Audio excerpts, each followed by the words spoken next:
दुनिया लगातार बदल रही है, लेकिन हम इंसान इस बात की कदर नहीं करते कि हमारी दुनिया कैसे हर पल बदलाव की स्थिति में रहती है। लेकिन सौभाग्य से नासा कई दशकों से बाहरी अंतरिक्ष से पृथ्वी के भूगोल की डिटेल इमेजेस ले रहा है और इन तस्वीरों में बहुत सारे आश्चर्य छिपे हुए हैं। आइए देखते हैं नासा द्वारा रिकॉर्ड किए गए हमारे ग्रह के 20 सबसे ज्यादा नाटकीय बदलाव।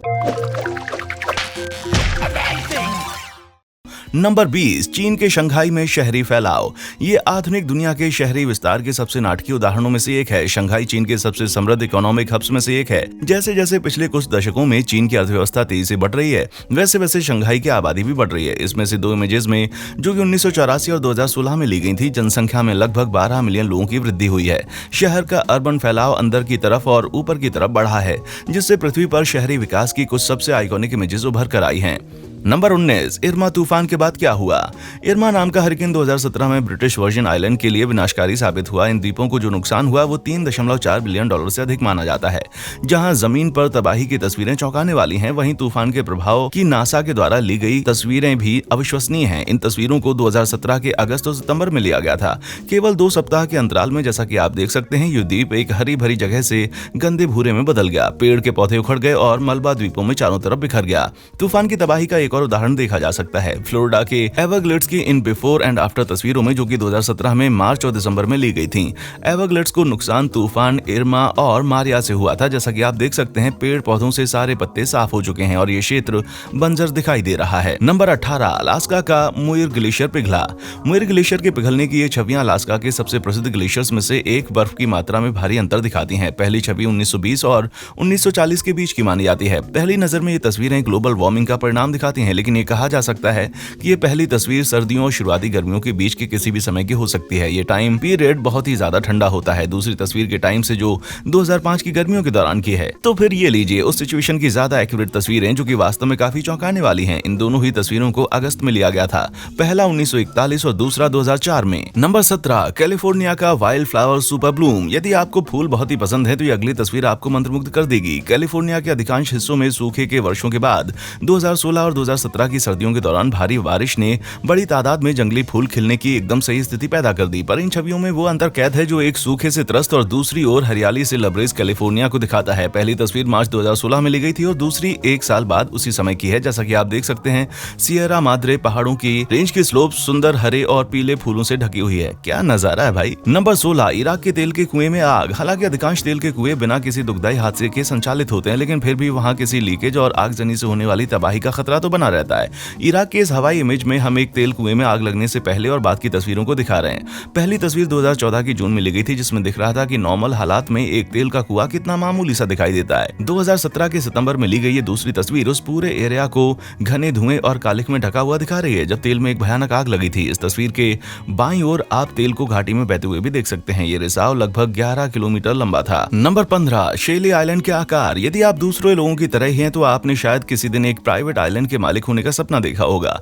किस्मत से आपके चूज करने के लिए अब पृथ्वी पर एक और आइलैंड है। उत्तरी कैरोलिना में कैप हेंट्रस के सिरे पर एक नया द्वीप दिखाई दिया है। ये 2 तस्वीरें नवंबर 2016 और जुलाई 2017 की हैं। ये लार्ज शोल, जिसे शेली आइलैंड भी कहा जाता है, ऐसा लगता है सेडिमेंट्स जमा होने से और समुद्र का लेवल नीचे गिरने से ये बन गया है। नंबर 14, फिलीपींस में माउंट पिनातुबो। प्राकृतिक आपदाओं की मार के बाद एनवायरमेंट के वापस उभर जाने की खूबी को तो मानना पड़ेगा। इन तस्वीरों में आप देख सकते हैं कि माउंट पिनातुबो के विस्फोट के बाद 26 साल के बाद पेड़ पौधे किस प्रकार से पनपने लगे। पहली तस्वीर 1992 में ली गई थी और दूसरी 2017 में। विस्फोट ने इस क्षेत्र की पूरी हरियाली को बर्बाद कर दिया था। करीब 25 साल के बाद यही जगह पौधे और अन्य वनस्पतियों से भरी हुई है। उम्मीद है ये ज्वालामुखी अब लंबे समय तक शांत रहेगा। नंबर 13, पेरू के अमेज़न वनों की कटाई। आपको लग रहा होगा कि जंगलों की कटाई की बड़ी तस्वीरें इंडस्ट्रियल लेवल पर पेड़ों की लॉगिंग से हुई हैं, लेकिन पेरू के अमेज़न में इन वनों की कटाई ज्यादातर छोटी कृषि परियोजनाओं का परिणाम है।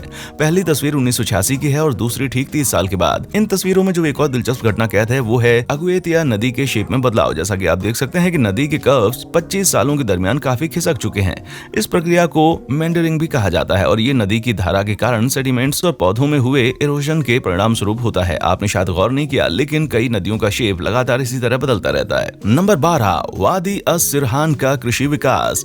आप लोगों को लग रहा होगा कि रेगिस्तान में खेती करना संभव है, लेकिन सऊदी अरब के सामने ये बात मत बोलिएगा। ये तस्वीरें 1986 और 2016 में ली गई थी। 30 साल के अंतराल में सऊदी अरब सरकार ने सफलतापूर्वक अपने वादी अस-सिरहान बेसिन को एक बेहतरीन उपजाऊ एग्रीकल्चर हब में बदल दिया और बड़े पैमाने पर चलाई गई इस परियोजना में कुछ ऐसे इंजीनियर कार्यों की आवश्यकता थी जो रेगिस्तान की रेत के नीचे दबे पानी को निकाल सकें।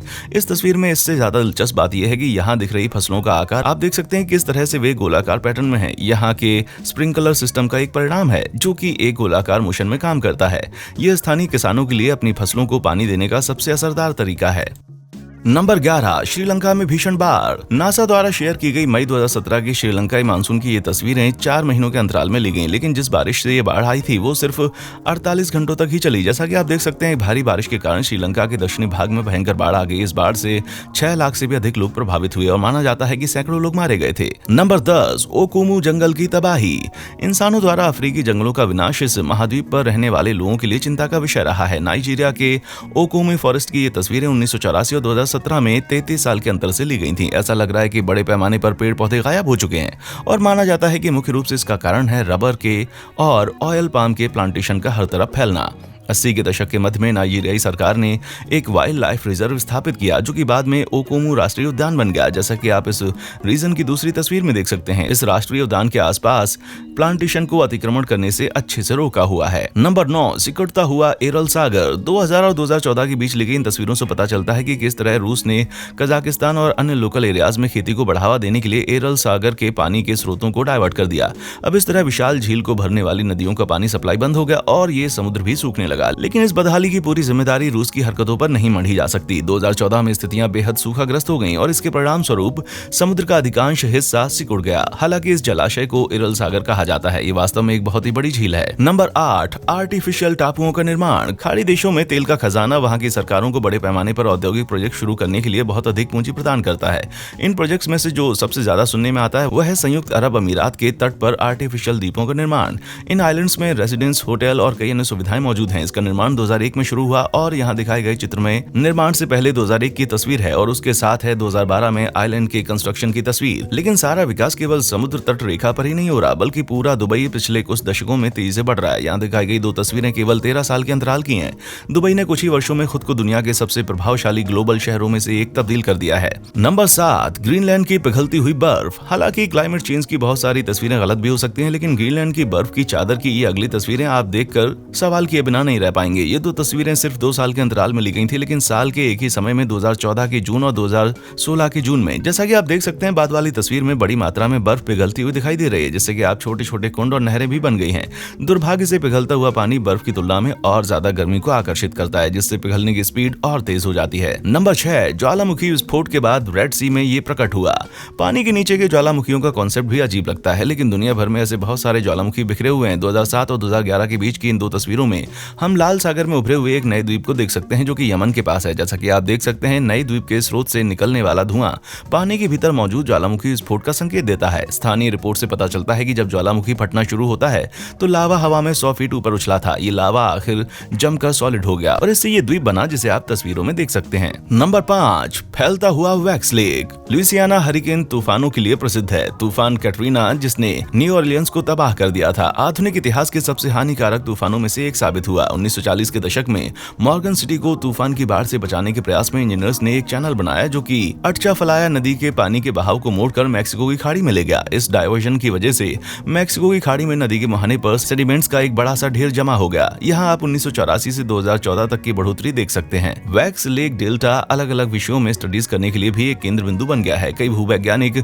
इसका उपयोग ये देखने के लिए करते हैं कि पानी के प्रवाह से निर्बाध डेल्टा कैसे बन सकते हैं। नंबर 4, पॉविल झील में सूखा। अमेरिका के पश्चिम में हाल के वर्षों में सूखा बड़ा भयंकर पड़ा हुआ है। आने वाली तस्वीरों में एरिजोना और यूटा की पॉविल झील में जलस्तर पर सूखने का प्रभाव साफ दिख रहा है। हालांकि इनमें भारी अंतर दिखाई दे रहा है, लेकिन दूसरी छवि में झील में असल में 42% पानी फिर भी भरा हुआ है। ये पूरी तरह से सूख नहीं पाई है। पहली तस्वीर जिसमें झील पूरी तरह से भरी हुई दिख रही है 1999 में ली गई थी और दूसरी तस्वीर मई 2014 की है। पानी का लेवल 2018 तक कम रहने का अनुमान है, इसलिए यदि आप यहाँ पर नौका विहार करने की योजना बना रहे हैं तो आपको थोड़ा और रुकना पड़ सकता है। नंबर 3, चिली में लिथियम माइनिंग। लिथियम आयन बैटरियां पूरी दुनिया को पावर दे रही हैं, लैपटॉप से लेकर आईफोन तक को। इसलिए चिली जैसे देश जिनके पास भारी मात्रा में लिथियम है, वे अपने भंडार से मालामाल हो रहे हैं। यहाँ दिखाया गया अटाकामा रेगिस्तान दुनिया में ऐसे लिथियम का सबसे बड़ा डिपॉजिट है, जिसे निकालना प्रैक्टिकल और फायदेमंद दोनों है। ये कंपैरिजन 1991 और 2018 के बीच इस रेगिस्तान में हुए नाटकीय परिवर्तन को दर्शाता है। ये ऐसा इसलिए लगता है क्योंकि खदान कर्मचारी जमीन के नीचे से लिथियम युक्त नमकीन द्रव को पंप करके सतह पर स्थित एवापोरेशन तालाबों तक ले जाते हैं। यहाँ लिथियम के सॉल्ट सूख जाते हैं और इनका नीले रंग का शेड जितना हल्का होता है, तालाब में लिथियम का कंसंट्रेशन उतना ही ज्यादा होता है। नंबर 2, भारत की नई दिल्ली में शहरी फैलाव। 1991 और 2016 के बीच जब ये तस्वीरें ली गई थी, नई दिल्ली की आबादी में 16 मिलियन लोगों की बढ़ोतरी हुई। नई दिल्ली अब पृथ्वी पर दूसरा सबसे बड़ा शहर है। बड़े पैमाने पर आर्थिक विकास से देश की आबादी शहरी क्षेत्रों में केंद्रित हो गई है। हाल के दिनों में भी नई दिल्ली में आर्थिक विकास की बहुत ऊंची दर जारी है। उदाहरण के लिए फाइनेंशियल ईयर 2018-19 के दौरान इसकी जीडीपी विकास दर 7% तक थी। नंबर 1, कैलिफोर्निया में लेक ओरोविल का सूखा। ओरोविल झील अमेरिका की सबसे प्रसिद्ध मानव निर्मित झीलों में से एक है। 2011 और 2014 के बीच झील के जल स्तर में काफी गिरावट आई, जैसा कि इन तस्वीरों में देखा जा सकता है। हालांकि ये एकदम चौंकाने वाला लग सकता है, लेकिन ये वास्तव में यहाँ नॉर्मल सी बात है। कैलिफोर्निया राज्य ओरोविल झील को एक पानी के रिसोर्स के रूप में इस्तेमाल करता है। इस झील को अक्सर सुखा दिया जाता है और फिर से भर दिया जाता है। हाल के सूखे के कारण झील के पानी को इस्तेमाल करने की जरूरत पड़ गई। फिर भी 2017 आते आते ये झील अपनी नॉर्मल कैपेसिटी के लेवल पर लौट आई है और अब ये 2011 की तरह सुंदर दिखने लगी है। तो आपको किन तस्वीरों ने सबसे ज्यादा चौंकाया? मुझे अपने विचार नीचे कमेंट सेक्शन में लिखकर जरूर बताएं। जैसा कि आप देख सकते हैं कि पृथ्वी की सतह पर नाटकीय परिवर्तन होने में अधिक समय नहीं लगता। कुछ वर्षों में वापस इधर आइए और कुछ और शानदार उदाहरण पर मैं वीडियो बनाकर आपको दिखाऊंगा। देखने के लिए शुक्रिया।